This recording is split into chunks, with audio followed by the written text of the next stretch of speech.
ৰাইজৰ দল শিৱসাগৰ জিলা সমিতিৰ তৰফে সমূহ অসমবাসী ৰাইজলৈ মাঘৰ বিহুৰ ওলগ আৰু শ্ৰদ্ধা জ্ঞাপন কৰিছোঁ।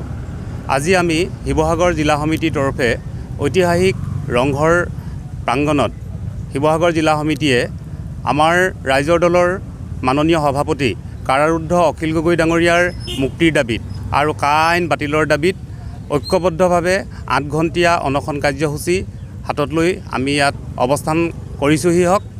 আমাৰ ৰাইজে নিশ্চয় লক্ষ্য কৰিছে এই শীতৰ প্ৰকোপত আমি জিলা সমিতিৰ সমূহ বিষয়ববীয়াই আমি চৰকাৰৰ যি শেহতীয়া স্থিতি অখিল গগৈ ডাঙৰীয়া কাৰাৰুদ্ধ সন্দৰ্ভত ইয়াত তীব্ৰ ক্ষোভ আৰু প্ৰতিবাদ সাব্যস্ত কৰিবৰ কাৰণে আমি ইয়াত ধৰ্মঘট কাৰ্যসূচীটো লৈছোঁ।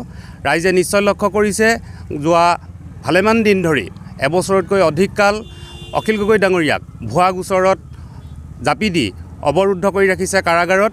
আৰু সেয়েহে আমি আমাৰ দেশৰ শাসন ব্যৱস্থাৰ প্ৰতি সন্মান জনাই আমি ন্যায়ালয়ৰ প্ৰতি সম্পূৰ্ণ আমি আস্থা ৰাখিও আমি ন্যায় ব্যৱস্থাটোক এটা প্ৰহেলিকাময় ব্যৱস্থা বুলি অনুভৱ কৰিছোঁ।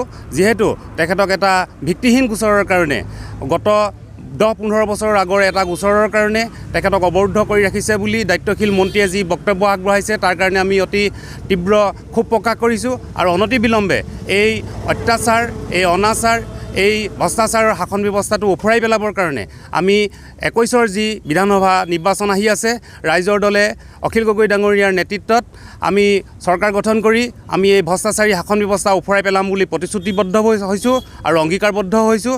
আমি আশা কৰিছোঁ ৰাইজে এই ভোগালীৰ মেজিৰ এই যি স্থান, মেজিৰ যি স্থলী, এই স্থলীৰ পৰাই পণ ল'ব। ইতিমধ্যে অসমৰ ৰাইজে দেখুৱাই দিছে যে কেবখন তেওঁলোকে আমাৰ অসমৰ ৰাইজে নমনা স্বত্তেও কেন্দ্ৰ চৰকাৰে জোৰ জবৰদস্তি আমাক সেই আইনখন কেবৰ পৰা নি কা কৰিলেগৈ। অথচ আমাৰ অসমৰ ৰাইজে, খিলঞ্জীয়া ৰাইজে এই আইনখন কেতিয়াও মানি লোৱা নাই।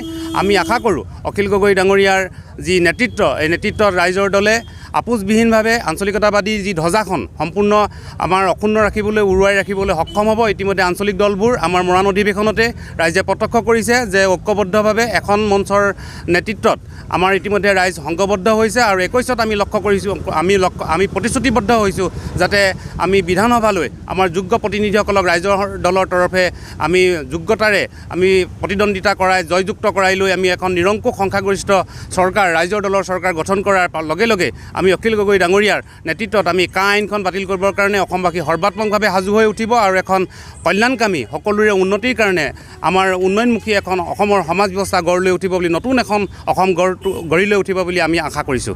জয় আই অসম।